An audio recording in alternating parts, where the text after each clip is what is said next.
और आगे बात करते हैं हरियाणा की, जहां पर इस दौरान हरियाणा की यूट्यूबर ज्योति मल्होत्रा से पूछताछ लगातार जारी है और ज्योति मल्होत्रा से मिलिट्री इंटेलिजेंस पूछताछ कर रही है।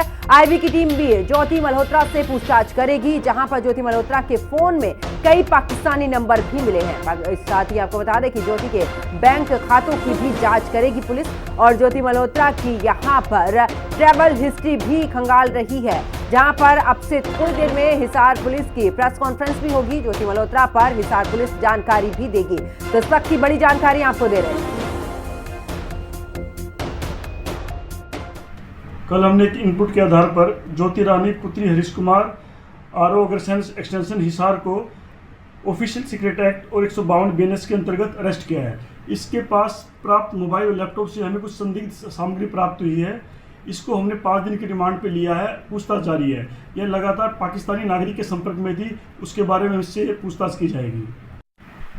कल हमने और ज्यादा जानकारी के लिए हमारे सहयोगी नवीन निशांत हमारे साथ में दिल्ली से लाइव जुड़ चुके हैं। नवीन, अब देखिए पूछताछ हो रही है और इस दौरान जब कॉल डिटेल भी खंगाली गई है, कुल मिलाकर जितने नंबर थे फोन में उसमें चेक किया गया है, तो यहां पर कई ऐसे पाकिस्तानी लोग रहे जिनके संपर्क में ज्योति रही है।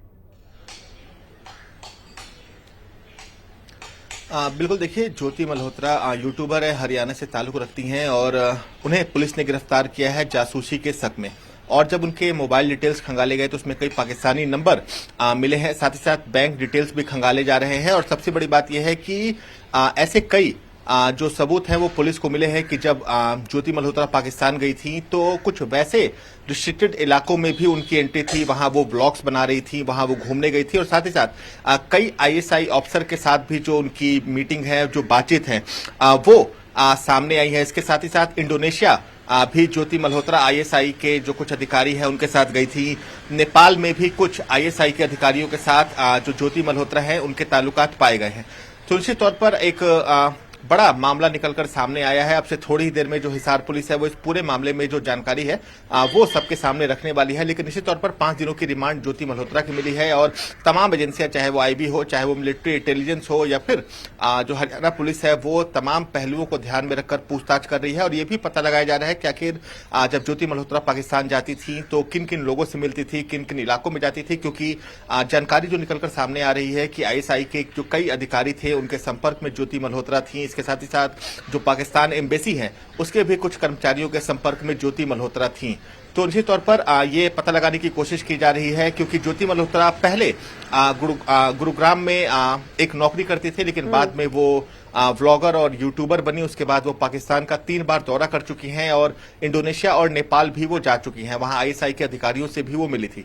तो निश्चित तौर पर तमाम जो जांच एजेंसियां हैं वो अब अपने जांच का दायरा बढ़ा चुकी हैं। लेकिन नवीन, देखिए ऐसे में सवाल ये भी कि ज्योति से तो पूछताछ हो रही है, क्या ये पूरा एक सरगना है, क्या ये पूरा एक संगठन है? जैसे ज्योति है वैसे और भी क्या ऐसे यूट्यूबर हैं जिनको कि पूरे तरीके से इस जाल में पूरे तरीके से वो फंसे हुए हैं, या फिर ये कहें कि वो पूरे तरीके से संरक्षण इस दौरान कर रहे हैं और पूरी सहायता कर रहे हैं पाकिस्तान की?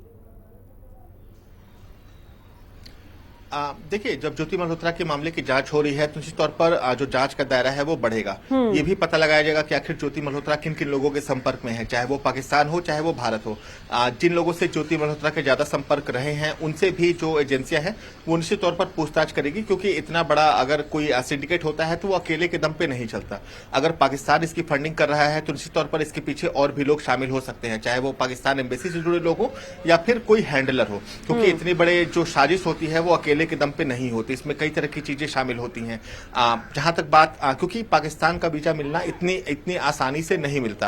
अगर आप आम लोग को पाकिस्तान का वीजा चाहिए तो उसके लिए महीनों और सालों का समय लगता है, लेकिन 3 बार ज्योति मल्होत्रा को पाकिस्तान का वीजा मिलता है। ज्योति मल्होत्रा पाकिस्तान के उन इलाकों में जाती हैं जो प्रतिबंधित होते हैं, नेपाल का दौरा करती हैं, वहां आईएसआई के कुछ अधिकारियों से मिलती हैं, इंडोनेशिया जाती हैं, वहां कुछ आईएसआई के अधिकारियों से मिलते हैं।